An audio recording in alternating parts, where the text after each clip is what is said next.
श्रीमद्वाल्मीकि रामायणे अयोध्याकाण्डे 12 सर्गः। ओम हरिः ओम।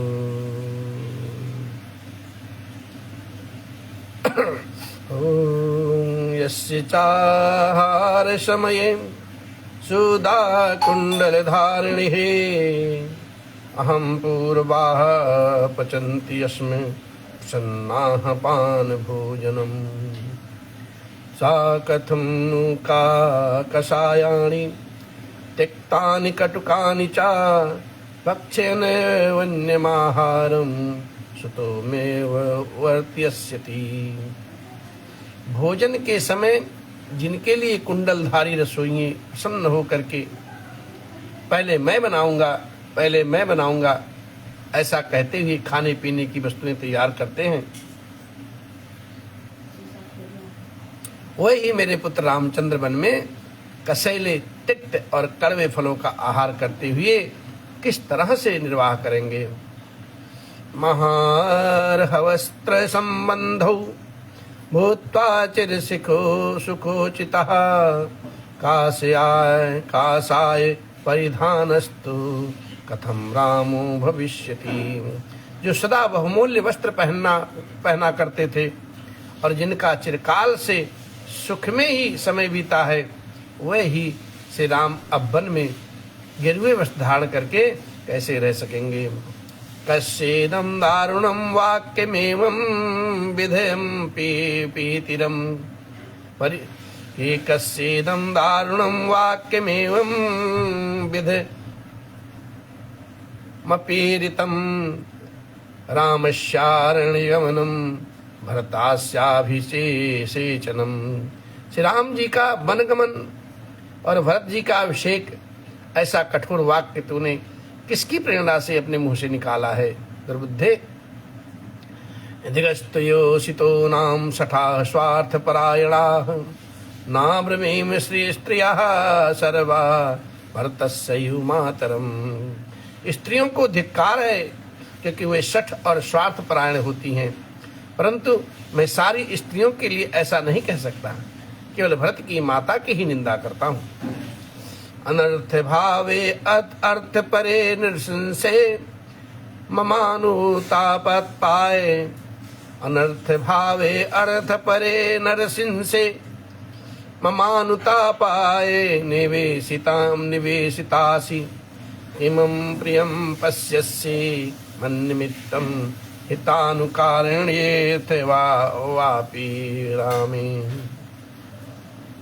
अनर्थ भावे अर्थ परे नृशंसे ममानुतापाय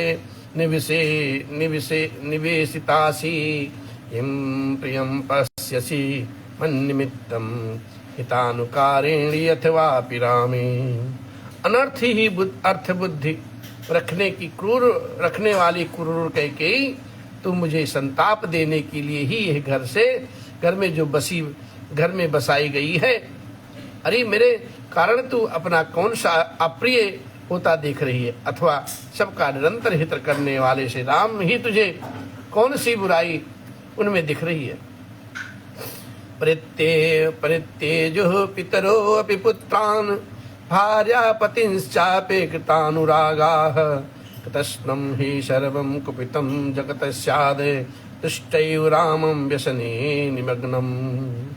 श्री राम को संकट के समुद्र में डूबा हुआ देख करके तो पिता अपने पुत्रों का त्याग देंगे, पुत्रों को भी त्याग देंगे। अनुरागिणी स्त्रियां भी अपने पतियों को त्याग देंगी। इस प्रकार यह सारा जगत ही कुपित विपरीत व्यवहार करने वाला हो जाएगा। अहम पुनर्देव कुमार रूप अलंकृतं तं सुते माव्रजन्तं नंदामि पश्यान्निवे दर्शनेन भवामि दृष्टयो पुनरिवेयु। देव कुमार समान कमनीय रूप वाले अपने पुत्र श्री राम को जब वस्त्र और आभूषणों से विभूषित होकर के सामने आते देखता हूँ तो नेत्रों से उनकी शोभा निहार करके निहाल हो जाता हूँ। दशरथ जी महाराज ऐसा कहते हैं। उन्हें देख करके ऐसा जान पड़ता है कि मानो मैं फिर जवान हो गया हूँ। बिना ही सूर्येण भवति प्रवृत्ति अवर्षता वज्रधरेण वापि रामं तो गच्छन्ति मितः समीक्षे जीवेन कश्चित् त्वति चेतना में। कदाचित सूर्य के बिना भी संसार का काम चल जाए, वज्रधारी इंद्र के वर्षा न करने पर भी प्राणियों का जीवन सुरक्षित रह जाए, परंतु राम को यहाँ से वन की ओर जाते देख करके कोई भी जीवित नहीं रह सकता। मेरी ऐसी धारणा है। विनाश कामामि हितां मित्रां मावासयं मृत्युमिवात्मानस्त्वां चिरं बतांकेन धतासि सर्पिं महाविषां तेन हतो अस्मि मोहात्। अरे तू मेरा विनाश चाहने वाली, अहित करने वाली और शत्रु रूप है। जैसे कोई अपनी ही मृत्यु को घर में स्थान दे दे, उसी प्रकार से मैंने तुझे घर में बसा लिया है। खेद की बात तो यह है कि मैंने मोहवश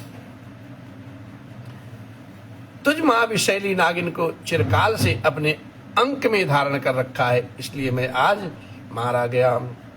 मया चरामेण सलक्षमणेन शास्तुहीनो भरतस्त्वया सह पुरं चराष्ट्रं च निहत्य बान्धवान् अमाहितानां च भवाभिहर्षिणी। मुझसे श्री राम और लक्ष्मण से छीन होकर भरत समस्त बांधों का विनाश करके तेरे साथ इस नगर तथा राष्ट्र का शासन करे, तथा तू मेरे शत्रुओं का हर्ष बढ़ाने वाली हो।